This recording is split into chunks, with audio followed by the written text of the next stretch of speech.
Namaskar. Greetings to all who are attending this program. My sincere thanks to SACAR family for arranging this talk as part of 150th birth anniversary of the great philosopher Sri Aurobindo and giving me a chance to share some of my views on Sri Aurobindo philosophy. The title of the talk which I'm going to deliver is Sri Aurobindo, the spiritual scientist. My basic background is science, especially the love science. As a result, I try to look into the philosophical definitions, the philosophical theory given by the great philosopher Sri Aurobindo from scientific point of view, trying to establish him as a great spiritual scientist. As an ocean can be viewed from different angles to extract its different beauties, the first philosophy of Sri Aurobindo can also be viewed from different perspectives to extract its varied essence.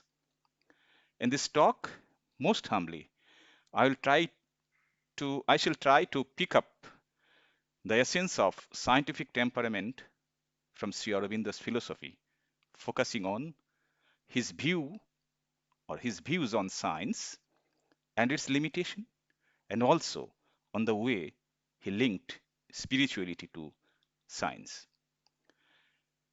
In the talk, I shall try to have a journey, a critical journey, through his legendary works, The Life Divine, and Savitri, along with other peripheral literatures which are available online. At the end of the talk, I shall try to conclude saying that, according to Sri Aurobindo, recognizing inherent limitations of rational thoughts as an instrument of knowledge should be the objective of science, so that mind can consciously start going beyond and develop its higher capacities. Also, I shall try to conclude with logic that science can achieve absolute perfection only at the level of true spirituality. Now, with this summary of the talk, let us first try to review what is science, what is the very preliminary definition of science, and what is the definition of spirituality as given by Sri Aurobindo. Science is commonly defined as a branch of knowledge dealing with a body of facts or truth systematically arranged, showing the operation of general laws on a physical plane. Mostly, it should be on a physical plane. The characteristic features of scientific temperament is to come to a conclusion or a decision based on evidence, reason, and logic, not on blind belief and believing supernatural power. A strong rationalism is therefore the true essence of scientific temperament. So, this is the very basic, very preliminary definition of science. Going beyond traditional concept of spirituality, making a distinct demarcation for it with so-called religion, on the other hand, Sri Aurobindo says, spirituality in its essence, an awakening to inner reality of our beings, to a spirit, self, soul, which is other than our mind, life, and body, an inner aspiration to know, to feel, to be that, to enter into contact with greater reality and pervading the universe which inhabits also our own being. To be in communion with it and union with it, and, and turning a conversion, a transformation of our whole being is a result of the aspiration, the contact, the union, a growth or waking into a new becoming or new being, a self, a new nature. This is the elaborate definition given by Sri Aurobindo what is spirituality, and by giving this definition, he has very clearly made a demarcation between spirituality and so-called religious belief and religious practices. In brief, it may be said from this definition, it may be said that awakening inner being so as to enable to make contact with greater reality is the spirituality. Spirituality is not the pujas or performing religious festivals and all those things. It's simple awakening of the inner being to make a contact with the greater reality is the spirituality. Now, in order to achieve the set objective, as I said, through this lecture, I will try to establish that Sri Aurobindo as a spiritual scientist. I shall divide the talk into two parts. The first part will attempt, in the first part, I shall try to conceptualize Sri Aurobindo's thoughts on science and the limitation of science. In the light of the first part, in the second part, I shall try to link Aurobindo's concept of spirituality to science. Let us start with the first part, Sri Aurobindo on science and its limitation. Sri Aurobindo's views on science has been well documented in a publication made by Mother's Service Society. While emphasizing the rational attitude for scientists, the rationality is the main basis of the scientist, as I said in the simple definition of science, that a rational thinking should be there. Sri Aurobindo also emphasized that rational attitude should be there among scientists. But Sri Aurobindo argued that rationality is a power of mind and therefore of ignorance.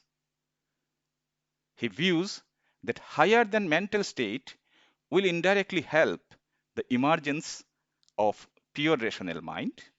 Naturally, we may therefore realize that unless and until scientists are achieving a higher mental state, pure rational mind shall remain absent in all scientific works. According to Sri Aurobindo, recognizing inherent limitation of rational thought as an instrument of knowledge should be the objective, so that mind can consciously start going beyond to develop its higher capacities. Sri Aurobindo desired that science should discover and test the power of mental silence in order to reveal higher knowledge that can help in developing intuitive faculty on a much wider basis.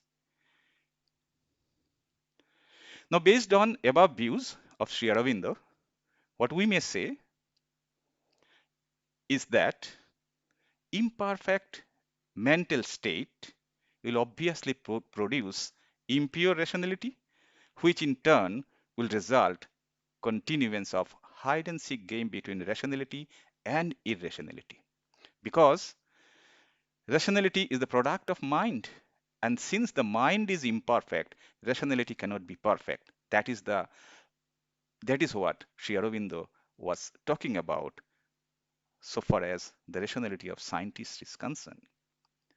Now, this can be explained with many examples. This can be clarified with a number of examples. When biologist Mendel, for the first time, proposed his theory of heredity with all mathematical expression, the contemporary scientist did not accept his theory, considered him as mad, and then Mendel died. After a gap of 20 years, and Mendel was criticized like anything, considering him as a madman. After a period of almost 20 years, when his student re-established whatever Mendel said, the scientific community of 20 years later accepted it. So what was thought to be rational by the scientists when Mendel proposed his theory was proved to be irrational after 20 years period of time in a subject matter like science. Now the question is, if the objective of science is to establish absolute truth, then truth should not be flexible like this. Today it is considered rational, after 20 years it is considered irrational. This is because this rationality is the product of mind, imperfect mind. Let me share another interesting story to explain this particular part, what Sri Aurobindo said on the limitation of science. I was attending a DBT Government of India meeting in Tata Memorial Center, Mumbai. It's a well-known center for the cancer research and cancer treatment. So meeting was there, the venue was decided to be there. After the first part of the meeting was over, in the second part, it was academic session. So one cancer surgeon of about age 70 years or so was delivering his lecture. He was a very well-known cancer surgeon of Tata Cancer Hospital. He showed his scientific new experiments. He presented before us, suggesting that what scientists have been doing with cancer research for the last 60 years, all are wrong. It was a surprising fact.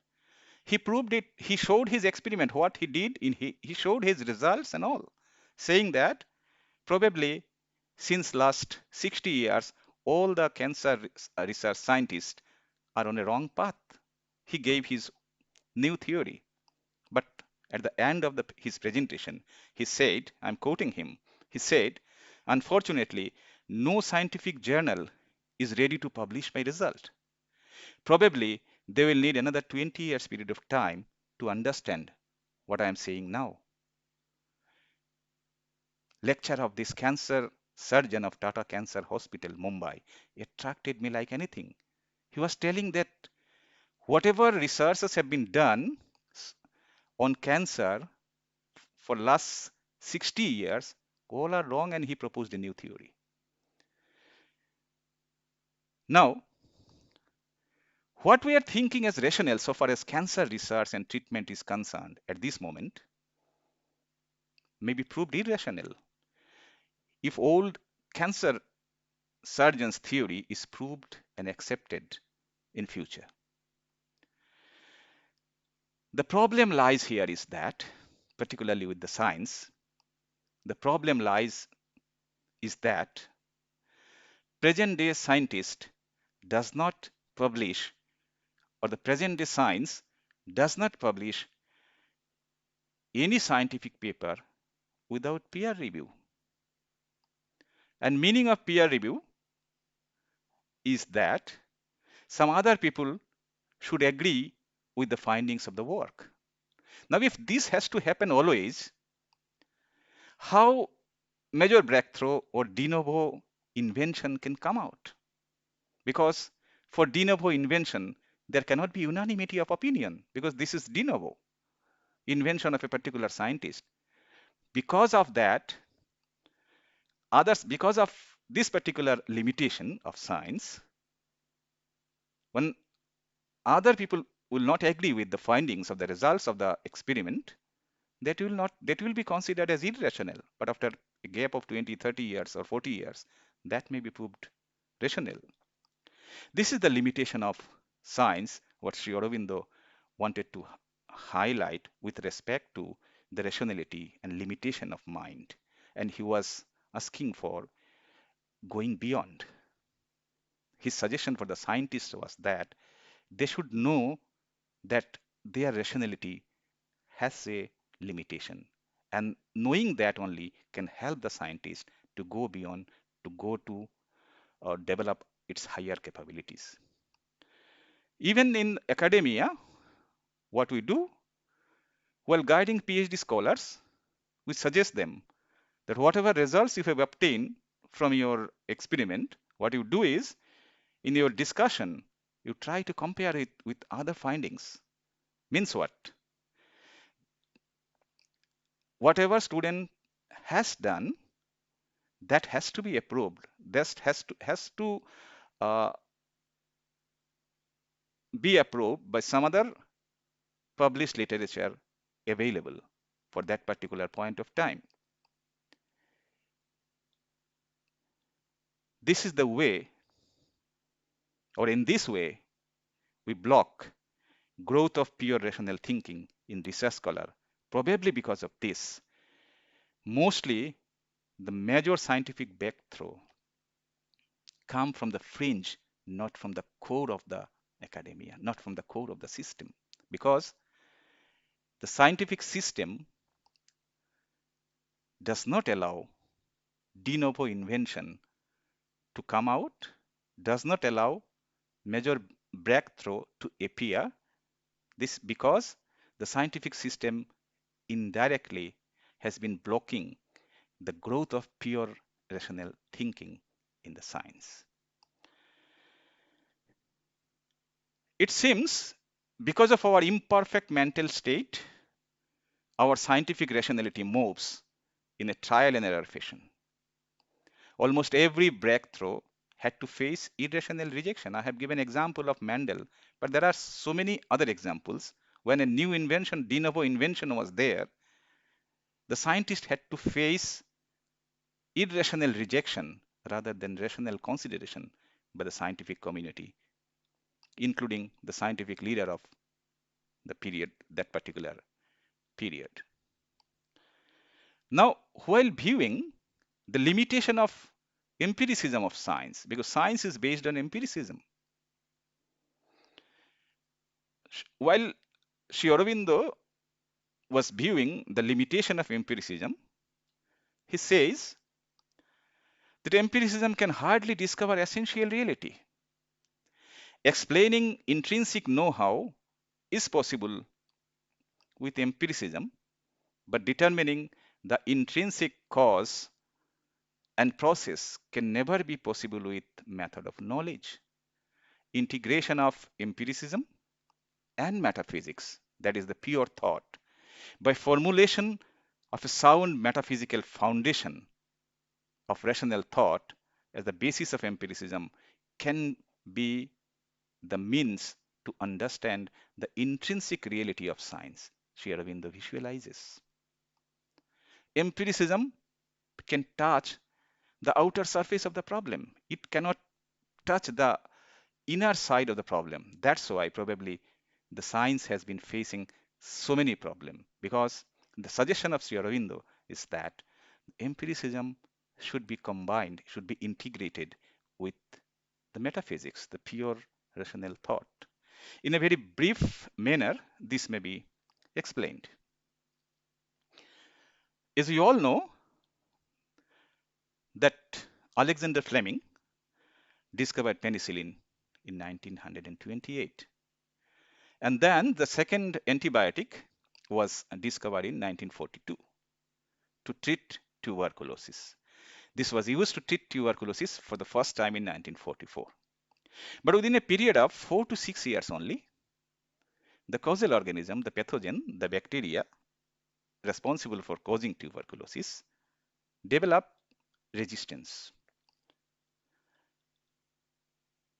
And then another new drug for TB treatment, isoniazid, was synthesized in 1951. So first use was in 44, and then in 51 there was a need for another drug because the first drug was defunct because the pathogen developed resistance. And since then, the game of developing resistance by bacteria and overcoming by science is on even today. New antibiotics are discovered, but bacteria are developing newer and newer mechanisms for overcoming those And till date, tuberculosis is a threat to modern science. I'm just citing here only one example as tuberculosis. This is true for almost all infectious diseases. This is probably the scientists have been looking at the things only with empiricism. Lack of integration of empiricism and metaphysics probably has kept scientists away from understanding the intrinsic reality of the whole subject matter in question. Sri Aurobindo says principles and processes of life and life responses need to be scientifically studied with reference to the corresponding inner condition of consciousness that relate to and govern external events. Forgetting that, if we just focus on the external events, the problem cannot be solved ultimately. And most probably, this is happening so far as the antibiotic development and the resistance by the bacteria is concerned. Sri Aurobindo says, science understands only laws of matter, but not the laws of life, laws of mind, and laws of supermind. He says, when life even responds to our action, attitude, feelings, or thoughts, life obeys laws that can be physically observed and scientifically studied. But science, till date, is not looking at those. Understanding the laws of life, laws of mind, and laws of supermind would have immense practical application for humanity's understanding of life, society, collective development, and individual accomplishment, Sri Aurobindo says. Let me touch upon this complex issue a little and try to simplify it with simple practical example. Since last 20 years, the whole world has been focusing to conserve biodiversity, considering its significance in environmental impact. But statistics shows that even after all worldwide initiatives, biodiversity is getting depleted. This probably tells us that our biodiversity conservation approach is based on empiricism of science, not on understanding the laws of life. Going to conserve life form without understanding the laws of life is probably the reason for such a situation. Taking all measures to conserve nature without sound understanding of the intrinsic laws of nature is probably creating the problem. We are taking all initiative, but no initiative is reaching the target. Possibly, we need to understand the laws of life to conserve life. We need to understand intrinsic laws of the nature before going to conserve the nature. Now, need for applying standards for empirical research applicable to each field of study was emphasized by Sri Aurobindo. For empirical research, there should be a standard. He says, if principle of physical instrument and experimentation is applied in studying life, mind, and consciousness, this will mean use of telescope to hear or a microscope to smell. Life, mind, and consciousness can be subject matter of rigorous scientific experimentation, but only at their own terms or own plane of existence by applying their own laws. Life, mind, and supermind cannot be studied with physical measurement and physical experimentation. Yes, Sri Aurobindo said, they can be subject matter of scientific research, scientific experimentation, no problem. But those experimentations should be in their own terms, own plane of existence, by applying their own laws, not mechanically by applying physical instrumentation and experimentation to understand life, mind, and supermind.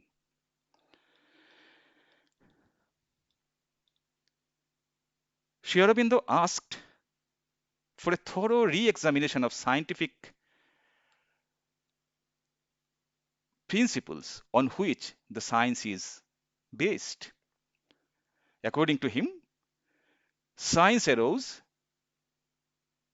as a reaction to the superstition and dogma of religion during Middle Ages. Naturally, it was dependent on physical means for validation of knowledge through scientific method.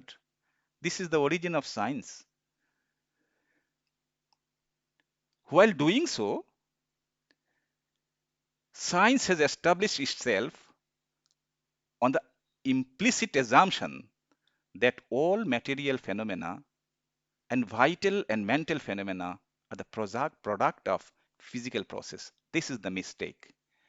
The vital phenomena and mental phenomena cannot be the product of physical processes. This is not true. But while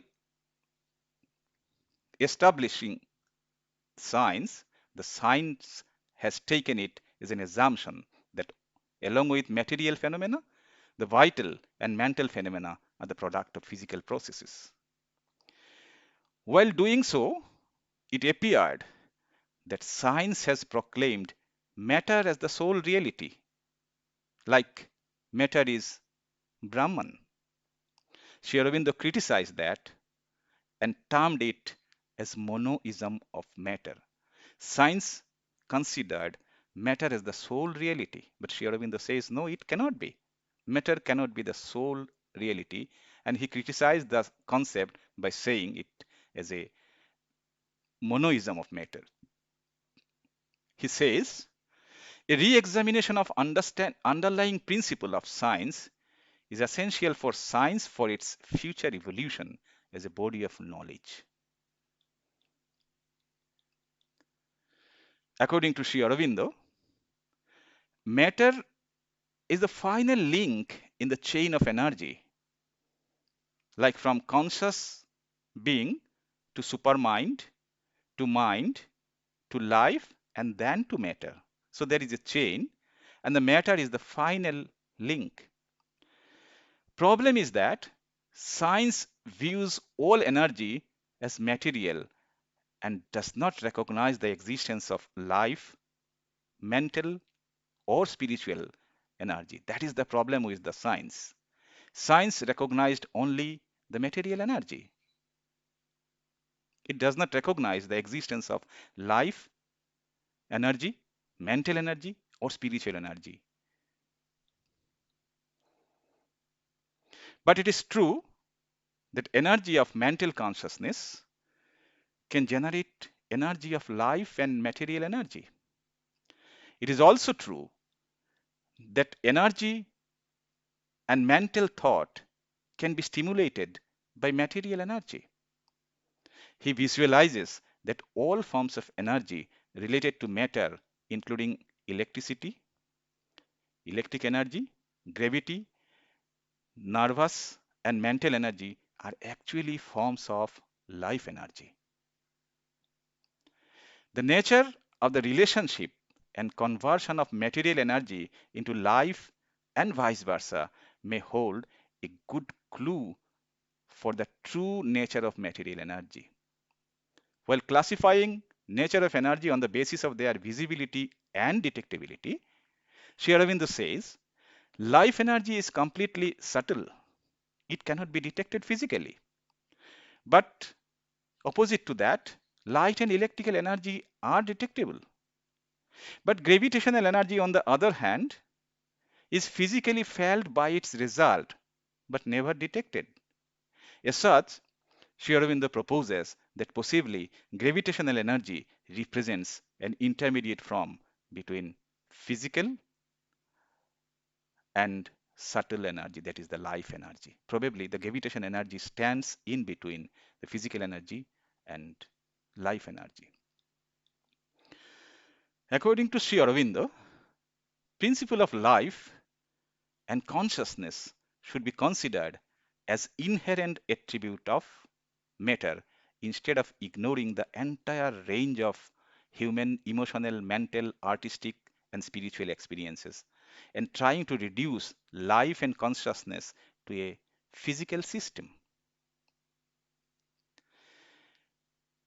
Principle of life and consciousness should be considered as inherent attribute of matter, Sri Aurobindo says. This is because when matter and material energy give rise to living system and mental consciousness, in judging matter, it must be judged from the point of mental consciousness, as this is its highest inherent attribute.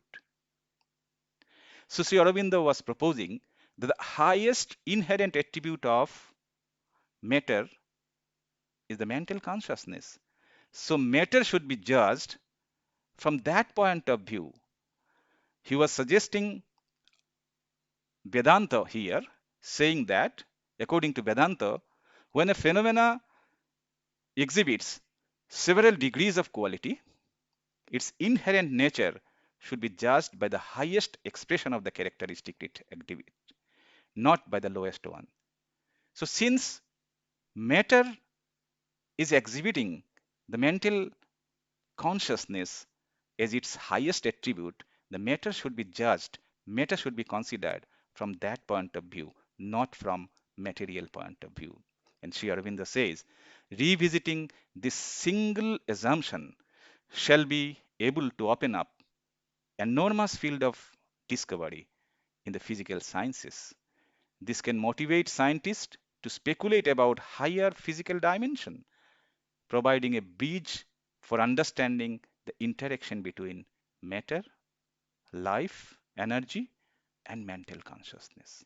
Sri Aurobindo was suggesting that scientists should revisit the whole concept, the single assumption, and this will open up enormous possibilities so far as the physical science is concerned. This will help in understanding the interaction between matter, life energy, and mental consciousness.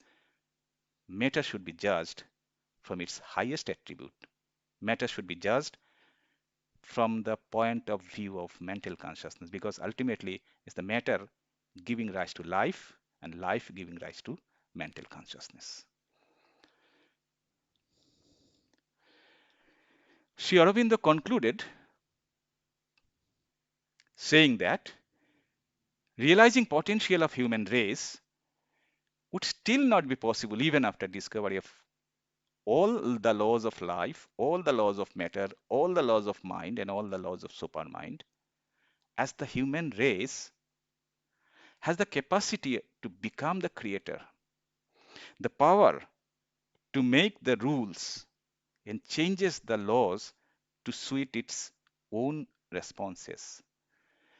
Science may attain some knowledge about laws of nature, but potential of human as designed by nature is not limited to any tools. Ultimate fulfillment of man's quests for knowledge can be visualized from that far-reaching prospect, Sri Aurobindo suggested. The problem is that till now, science does not understand the laws of life, laws of mind, and laws of supermind. But even then, these things are understood. Understanding the human race may not be fulfilled, may not be achieved. An ultimate fulfillment of man's quest for knowledge and mastery can be visualized from that far-reaching prospect because the human race is very, very potential as designed by the nature and it cannot be limited to any tool.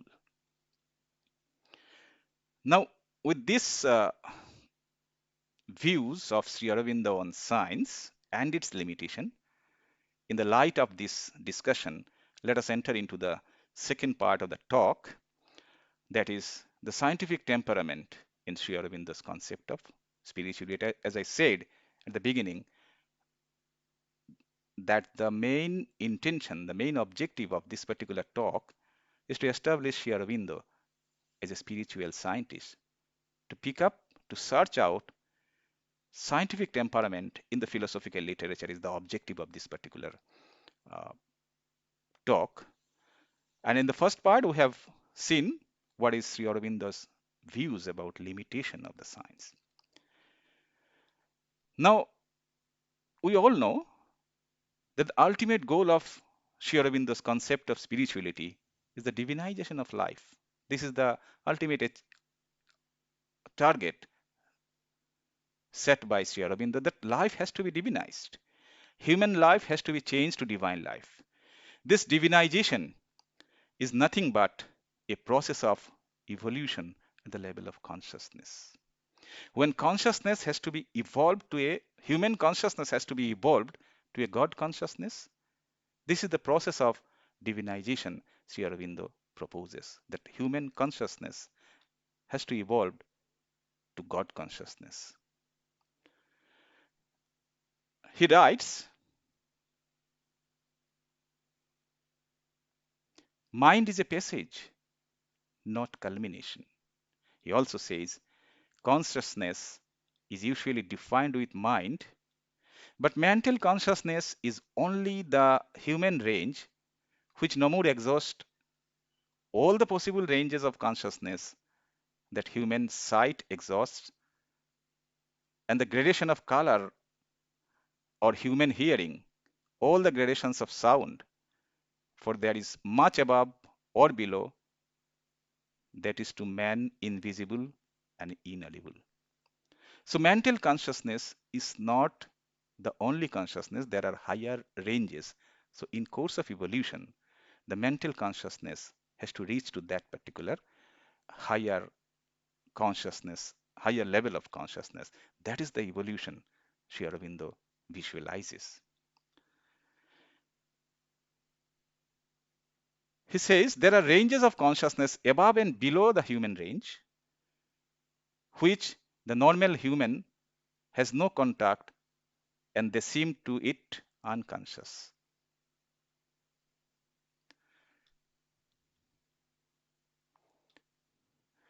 An evolution from mind to supermind, mental consciousness to supramental consciousness is the central theme of Life Divine of Sri Aurobindo.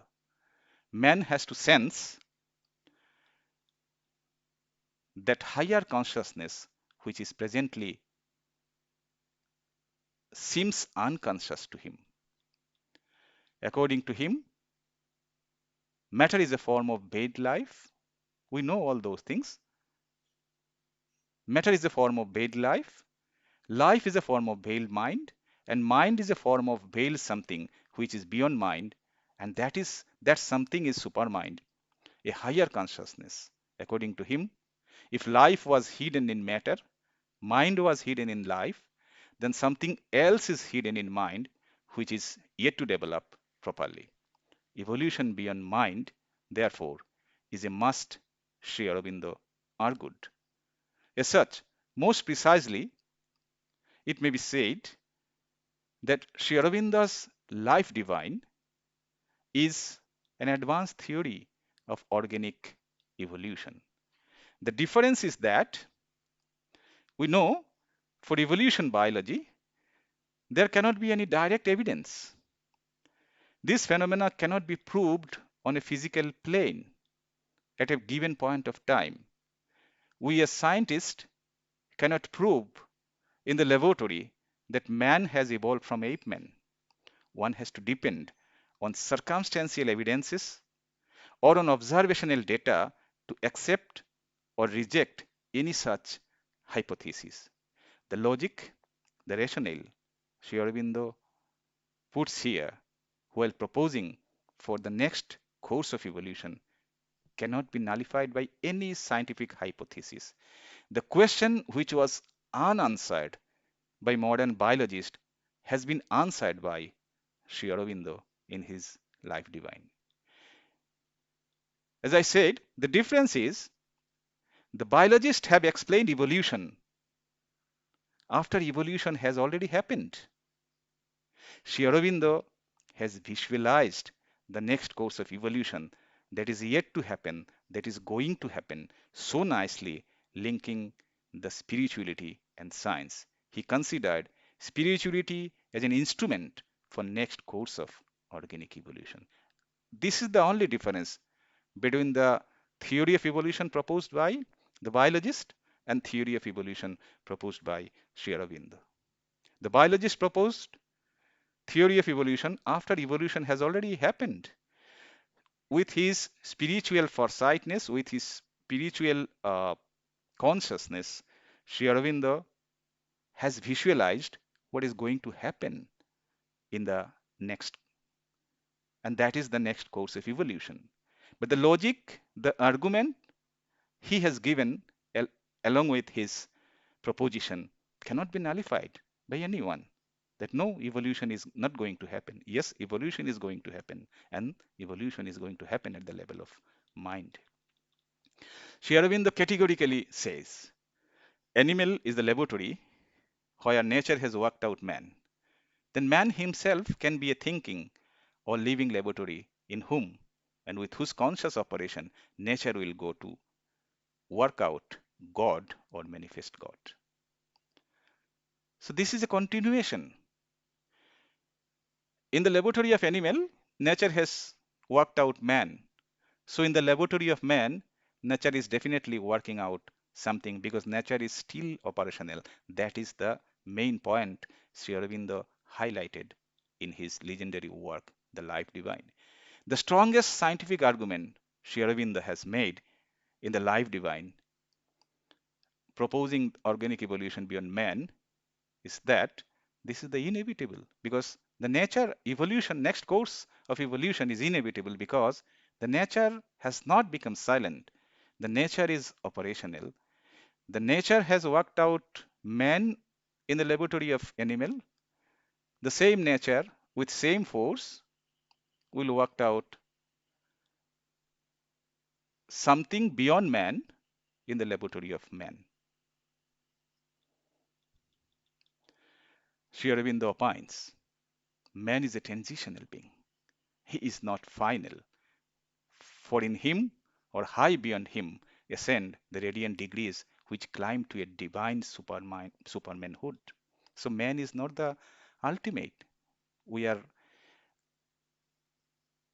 the misconception that the man is the ultimate creation of the nature. No, it's not. It cannot be. And man cannot dictate term to nature that you stop further evolutionary process. No, it's not.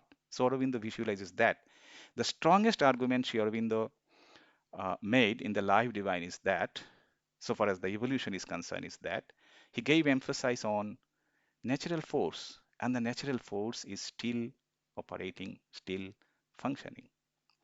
He wrote, the first, the step from man towards Superman is the next approaching achievement in the Earth's evolution. During the next course of evolution of the Earth, the man has to reach to a state of Superman. That is the next course of evolution. The Superman is a man with higher consciousness, I prefer to visualize.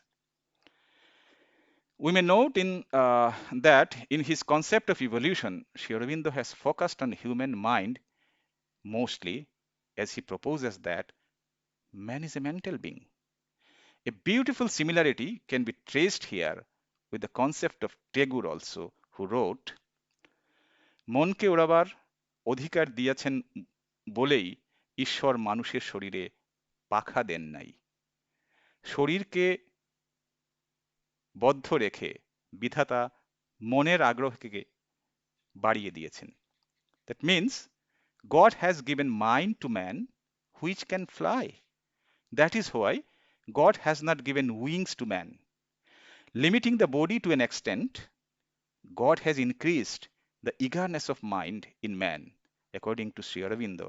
This eagerness of mind will consciously participate in the next course of evolution, making the next evolution much faster than the earlier stages.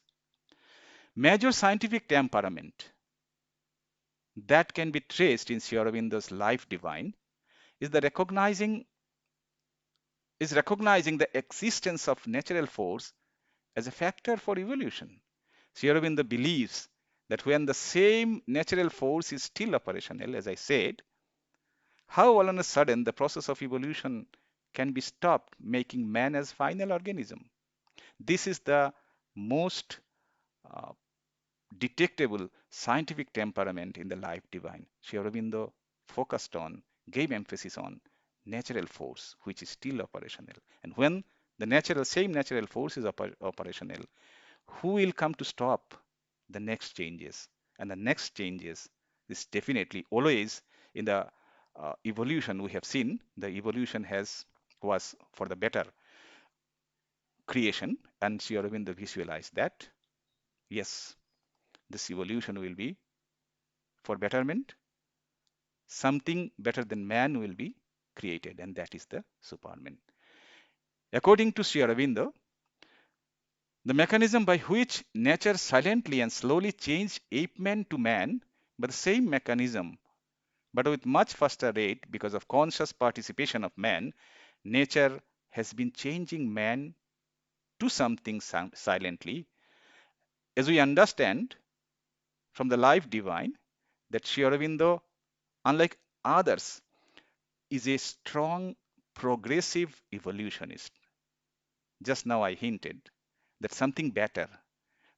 Sri Aurobindo is a progressive evolutionist who believes that evolution is for betterment. There cannot be any, who firmly believes that there cannot be any retrogressive evolution. There cannot be any evolution in opposite direction. This is the belief of Sri Aurobindo. This is the argument of Sri Aurobindo. That is why he said, in the next course of evolution, something better than man is going to appear. So when he was proposing that man to something is a much better form of man, which according to Sri Aurobindo is God. Man has to evolve to God. Scientific community may be reluctant to accept the word God. There may be some scientists who may not accept the word God, but this God is a synonym of super consciousness, according to me.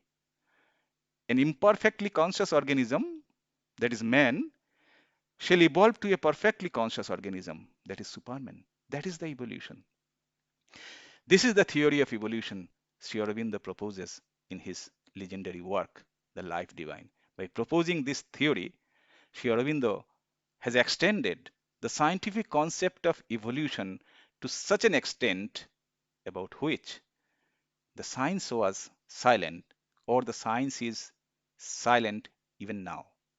Life Divine is therefore an attempt to showcase that evolution beyond man, the level of consciousness, changing man to God, is scientifically logical. He believes science can never attain perfection, can never reach absolute truth till human consciousness reaches to God consciousness. As I said at the beginning, so far as the human rationality is concerned, rationality of scientist was concerned, what Sri Aurobindo said, that because of imperfect mind, rationality is the product of mind, and because of imperfect mind, rationality, human rationality or the scientific rationality is imperfect, and that is why the truth which science has to achieve moves between rationality to rational to irrational. We have seen with so many examples. This is happening because the man is yet to attain the highest level of consciousness, and only in that, and that reaching that highest level of consciousness is the spirituality, is the awakening of inner being, and only in that stage science can attain perfection, because the rationality at that point of time will be a pure rationality, that is the pure rational thought, and the pure rational thought can achieve pure perfection or the absolute perfection Sri Aurobindo visualizes. Let us now briefly look at Savitri. Savitri, the supreme revelation of Sri Aurobindo's vision, is originally a tale of Satyavan and Savitri, recited in the Mahabharata, is a story of conjugal love conquering death. The story was so simple. It's a story of conjugal love conquering death. But Sri Aurobindo visualizes the story from a completely different dimension. Satyavan is the soul carrying the divine truth of being within itself, but descended into the grip of death and ignorance. Satyavan is the soul carrying the divine truth within, but descended into the grip of death and ignorance. That is why Satyavan died. Savitri is the divine word, daughter of the sun, goddess of the supreme truth, who comes down and is born to save Satyavan. This is the simple story. But Sri Aurobindo visualizes that these characters are not personified qualities, but incarnation of living and conscious forces. Again, in the perspective of evolution, I would like to visualize Savitri here as representative of the nature, the supreme divine. And Satyavan is the humanity which carries the divine truth within in an unmanifested manner. As a result, falls in the grip of ignorance, symbolizes by death. By the hard effort of the nature, the continuous and determined decision of the nature, unmanifested truth manifests, humanity reaches the divinity. This is the Savitri. This is the course of evolution Sri Aurobindo has drawn in his legendary work, extraordinary work, Savitri. He writes, when darkness deepens, strangling the earth's breast, and man's corporeal mind is the only lamp, as a thief's in the night shall be the covert tread of one who steps unseen into his house. A voice ill heard shall speak, the soul obey. A power into mind's inner chamber still, a charm and sweetness open life's closed doors, and beauty conquer the resisting world. The truth light capture nature by surprise. A stealth of God compel the heart to bliss, and the earth grow unexpectedly divine. So the ultimate saying is that the earth has to grow to a stage of divinity. Earth has to be divine. And in this course of evolution, Sri Aurobindo writes, man's corporeal mind is the only lamp because he visualizes next course of evolution has to occur at the level of mind. When unmanifested divine truth of humanity will manifest, the whole earth shall be divinized. This is the course of evolution Sri Aurobindo has drawn in Savitri also.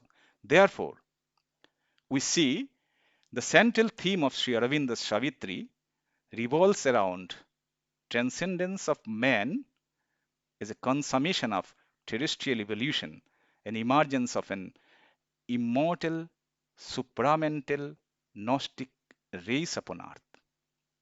Emergence of new race on this earth is a process of organic evolution. This is as simple as that. Emergence of a life form out of the existing one is a evolutionary process and is a subject matter of biology or biological science.